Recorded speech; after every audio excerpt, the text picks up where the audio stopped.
Hello everyone, James and Eddie 532 here. I am very proud to introduce to you a new series I've been working on called Sodor Files. Essentially, I will be taking a local station, event, whatever, and giving it some sort of history.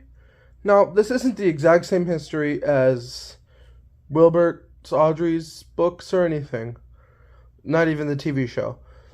I would consider this like I don't want to say my second AU.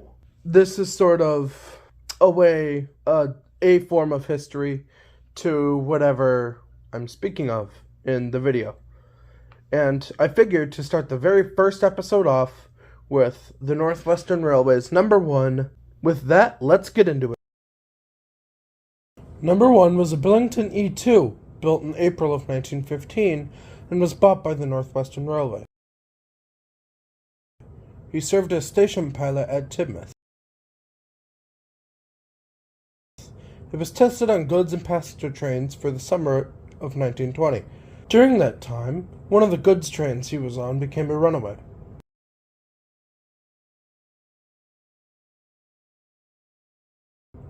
Until 1929, when it became the designated maintenance engine, it mostly worked on restoring the Ffarquhar branch. When the Ffarquhar branch was completed in 1931, it was reassigned a pilot at Wellsworth. Until 1939, when it was reassigned to be the passenger engine on the Ffarquhar branch line. In June, it was christened with the name Ffarquhar. In August of that year, drivers at the time, Thomas Jefferson and his brother Bertie Jefferson, who drove a little red bus, agreed to a race from Teignmouth Station to Ffarquhar Station. Bertie and his little red bus won. In December, during a horrible snowstorm, Ffarquhar was tasked to take a train of supplies up to the town of Ffarquhar, but on its way up the branch it got caught in a snowbank. Thanks to a local farmer, Terence Piontek, and his tractor, Ffarquhar was able to deliver the supplies. In September of 1957, a cleaner accidentally took off the brakes and it rolled out of the back of a shed at Teignmouth and crashed into a station master's house. It carried on with passenger services until 1963, when the Ffarquhar branch was closed. It served as harbor center for about 4 years. It was put in storage in January of 1964, but later in October of 1965, a group of enthusiasts visited and took a keen interest in Ffarquhar and the branch. They bought Ffarquhar and the branch line as a heritage line. Ffarquhar and 2 coaches ran up and down the line until the early 1980s. During this time, Ffarquhar was taken to the Bluebell Railway for a promotional event.